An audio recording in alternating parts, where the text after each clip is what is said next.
Everything Kang Ji-won thought he knew about love shattered the moment he saw her covered in garbage behind his corporate building. The woman who would destroy every rule he'd ever lived by was digging through trash like it was treasure. And somehow, she was smiling. Ji-won was Seoul's most ruthless CEO, a self-made billionaire who'd built Korea's largest tech empire before turning 35. His hatred for wealthy women wasn't just preference, it was principle, carved into his bones by a past that still haunted him. Money bred entitlement and cruelty, and Seoul's elite daughters saw him only as a prize to parade at galas, never bothering to see the man beneath the tailored suits. Park Seo-yeon was everything Ji-won should have despised.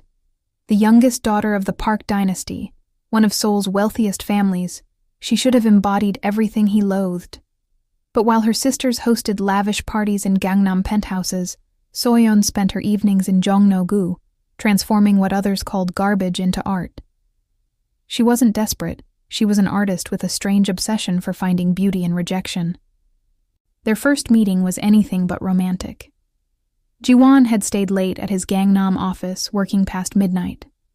Taking the elevator down, he'd noticed the back exit door propped open, a security violation that sent his blood pressure rising. What he found stopped him cold. A young woman in paint-stained jeans crouched beside the dumpster, carefully examining broken electronics and discarded furniture. She looked up when his shadow fell across her, and Ji-won expected fear. Instead, Seo-yeon smiled, holding up a cracked picture frame like it was treasure.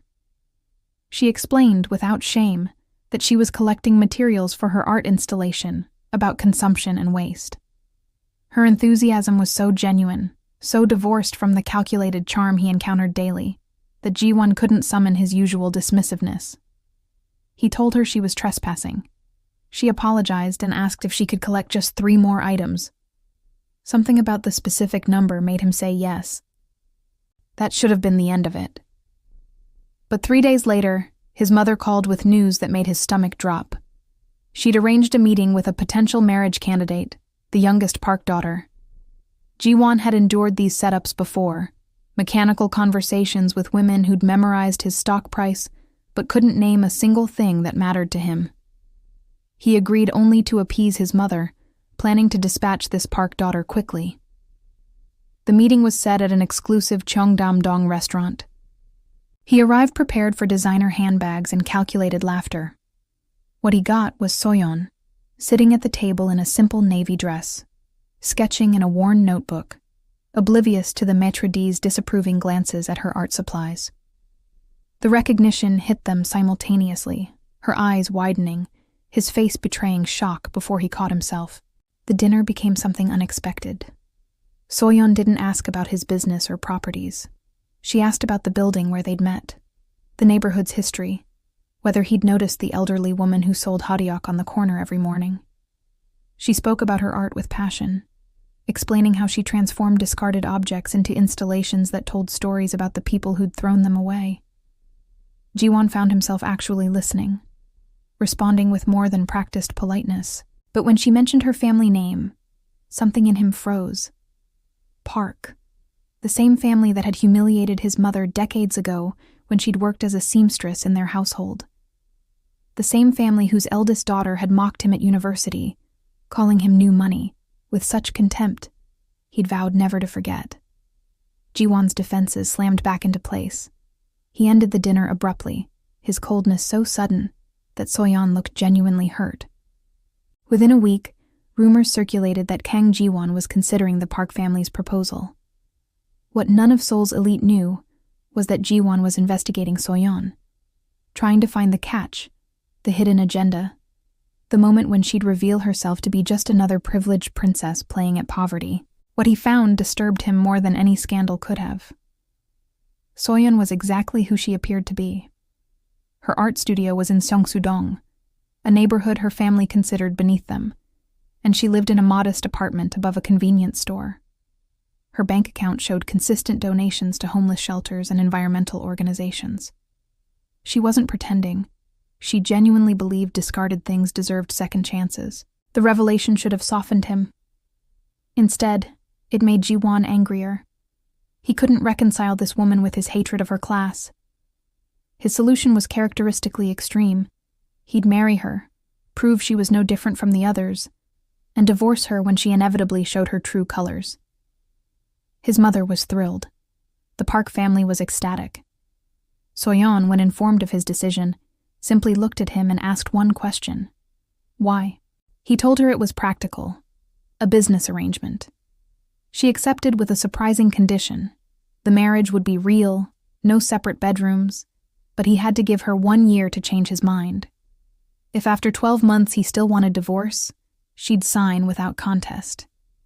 The confidence in her voice, the certainty that she could crack his armor, irritated him intensely. He agreed, certain she'd break first. The wedding dominated Seoul's social pages for weeks. The ceremony at the Shilla Hotel featured Korea's most powerful families. Soyeon wore a custom hanbok, then changed into a wedding dress so simple it sparked speculation about the Park family's declining fortune. She didn't care. She spent most of the reception talking to the catering staff, genuinely interested in the high school student working part-time to save for university. Moving into Jiwon's penthouse should have been the breaking point. The apartment was a monument to minimalist luxury, all clean lines and expensive emptiness. Soyeon took one look around and asked if she could add warmth. Before he could refuse, she'd begun filling corners with plants, hanging artwork by unknown Hongdae artists, transforming his sterile sanctuary into something that felt dangerously close to home. Jiwon maintained his distance, sleeping in his office, leaving before dawn, returning after she'd gone to bed.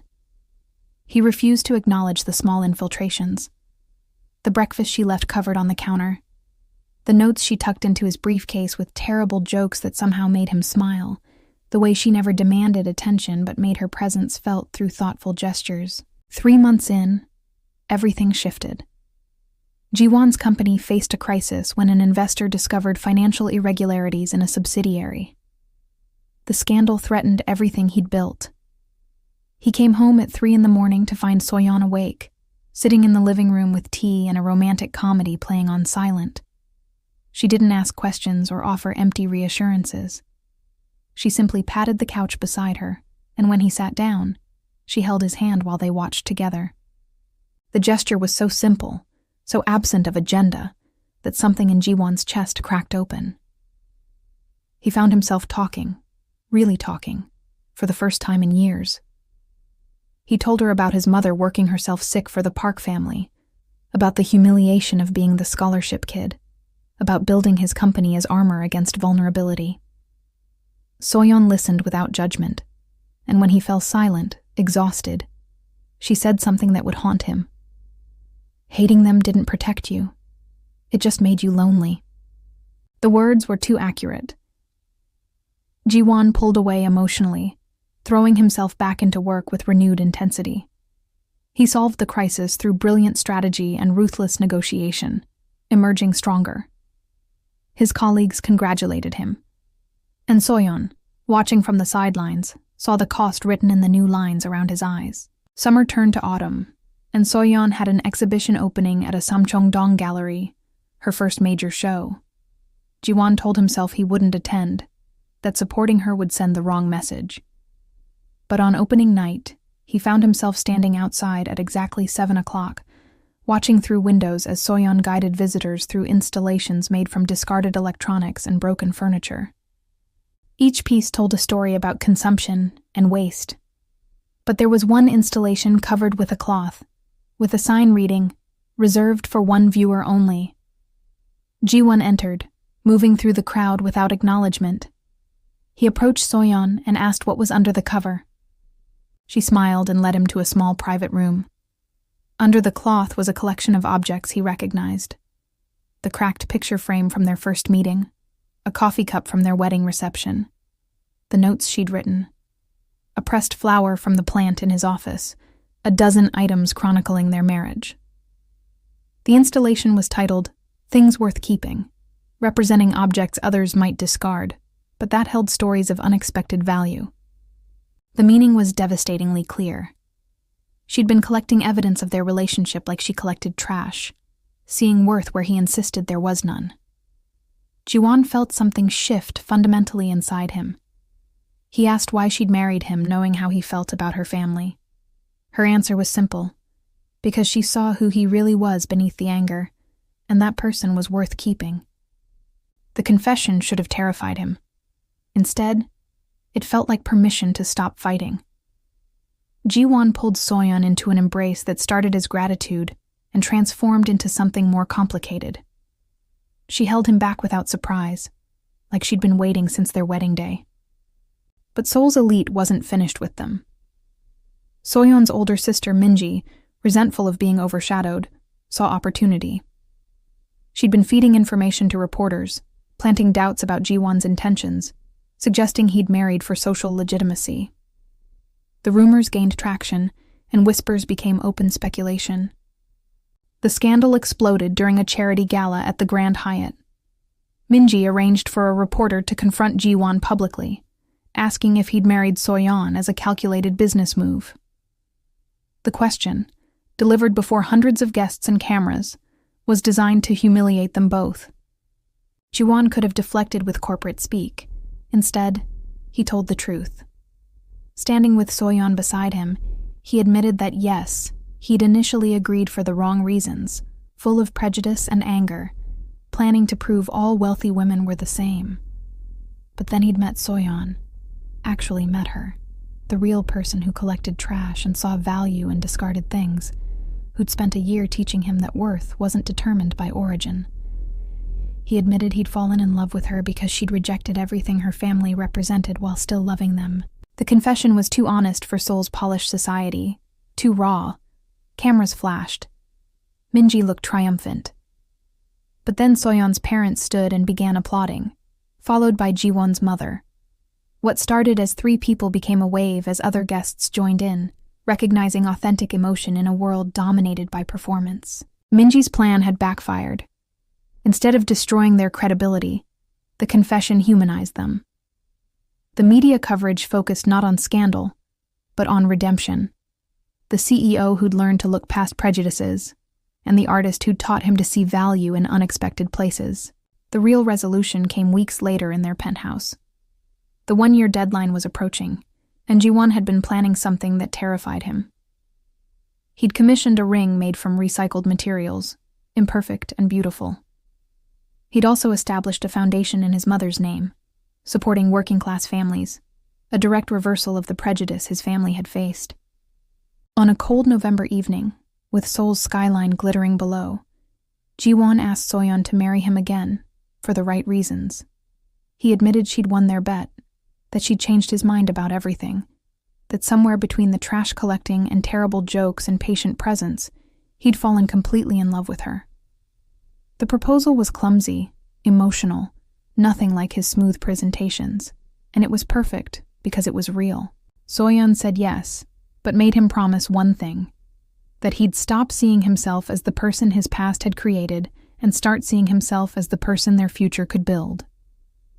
Looking at the woman who'd sorted through the garbage of his prejudices to find something worth keeping, Ji-won knew he'd spend his life trying. Their second wedding was nothing like the first. They held it at the small Seongsudong Community Center, inviting not Seoul's elite, but the neighbors Soyeon had befriended, artists from her studio, the elderly hotdog seller, Ji-won's lower-rank employees who'd never been noticed. His mother cried through the entire ceremony. Soyeon's parents attended too, finally understanding what their daughter had seen all along.